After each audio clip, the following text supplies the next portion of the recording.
Daremos lectura a la palabra del Señor que se encuentra en San Lucas, capítulo 10, del versículo 17 al 20. Lleva por título El regreso de los 70. Y dice así en el nombre del Señor.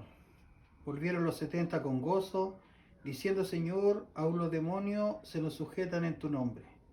Y les dijo: Yo veía a Satanás caer del cielo como un rayo. He aquí os doy potestad de hollar serpientes, escorpiones y sobre toda fuerza del maligno, y nada os dañará. Pero no os regocijéis de que los espíritus se os sujeten, sino regocijaos de que vuestro nombre está escrito en los cielos. Que Dios bendiga su palabra en esta mañana, y vamos a tener una pequeña meditación. Aquí la palabra de Dios nos habla de cuando regresa a los 70. Al ladito, en el capítulo 10, podemos ver la misión de los 70, cuando Jesús, ¿no es cierto?, lo envía de dos en dos a predicar por donde él iba a pasar, por donde él iba después a tener su ministerio. Y lo envía de dos en dos, y dice la palabra de Dios que después que ellos fueron e hicieron el trabajo que Jesús les mandó, volvieron con mucho gozo, con mucha alegría, porque habían experimentado las promesas que el Señor le había entregado. Una de las promesas era de que iban a poner las manos sobre los enfermos, de que iban a echar fuera demonios, y todo eso se cumplió en la vida de estos 70 que fueron a predicar la palabra del Señor.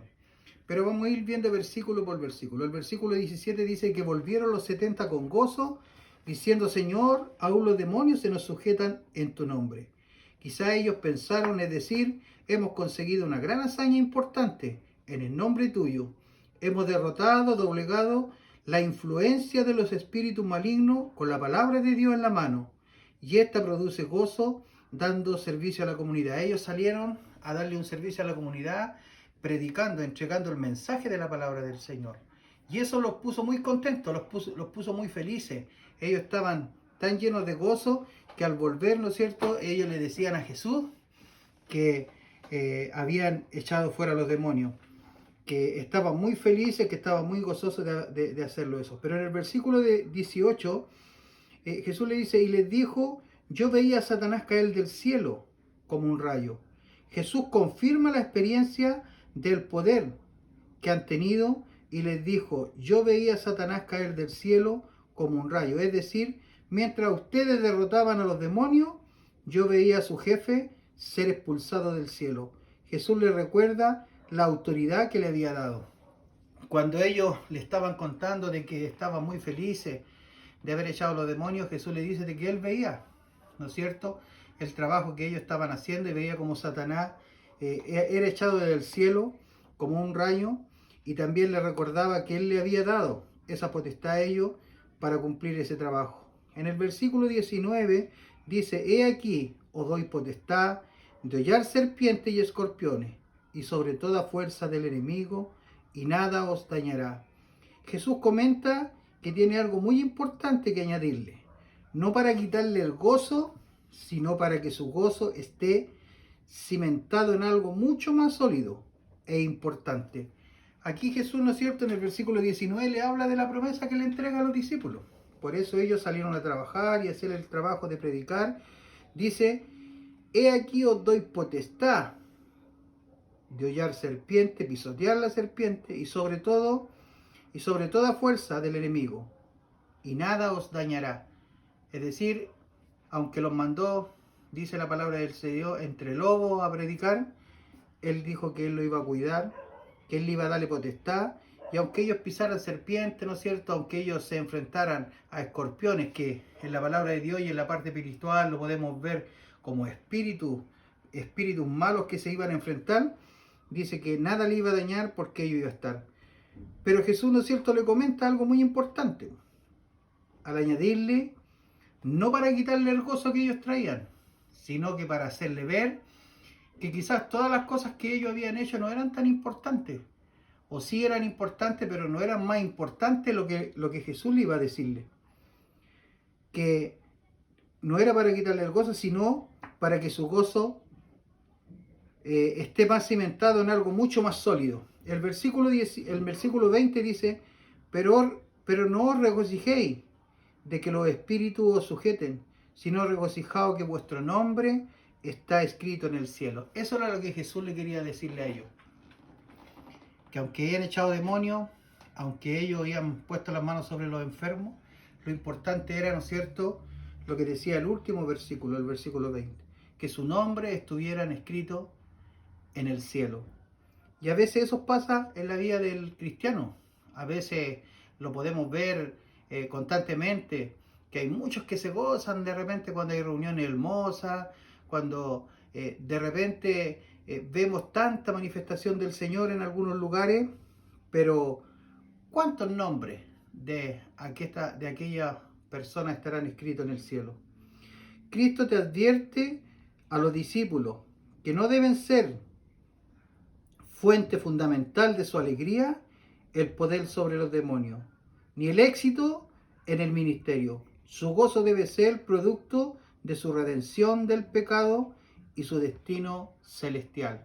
Esa debe ser la preocupación de los discípulos, les decía, que su gozo no debía ser, ¿no es cierto?, haber echado fuera demonios, sino que lo más importante tenía que ser su redención de los pecados, que ellos hayan sido perdonados realmente los pecados. Porque cuando vemos, ¿no es cierto?, aquí en Lucas 10, dice que mandó a 70, pero al final, ¿cuántos quedaron con él? 12.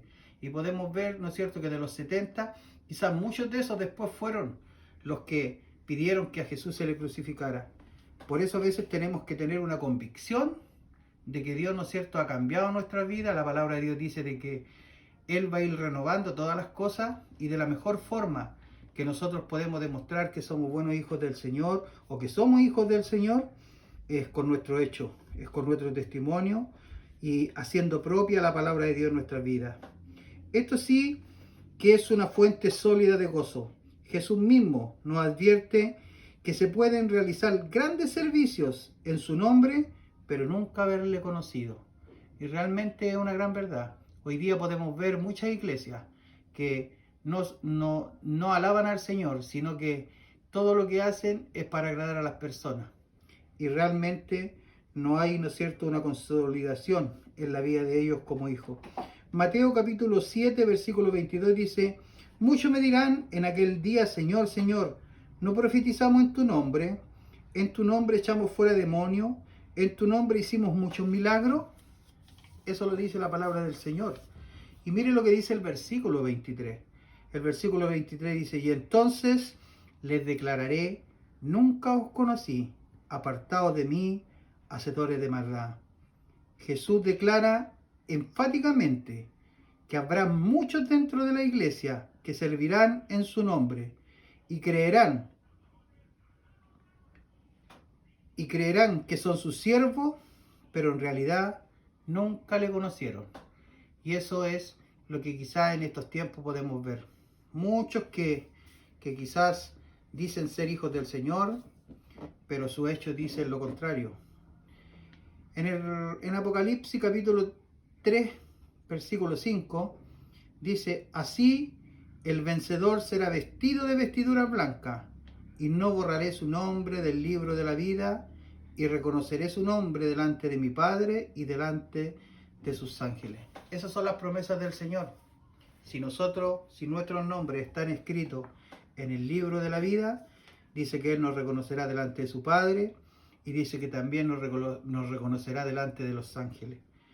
En Apocalipsis capítulo 20, versículo 15 dice: y el que no se encontraba escrito en el libro de la vida fue arrojado al lago de fuego. Que Dios tenga misericordia de nuestras vidas, que Dios nos ayude, que podamos entender, ¿no es cierto?, que el trabajarle al Señor tiene que causarnos mucho gozo, mucha alegría.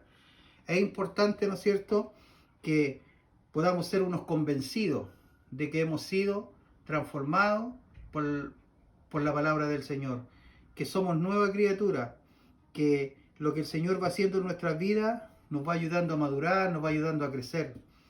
Pero no porque quizás estemos todo el tiempo en la iglesia, o porque cantemos bonito, o porque hagamos una linda predicación, ya, ¿no es cierto?, tenemos la salvación ganada.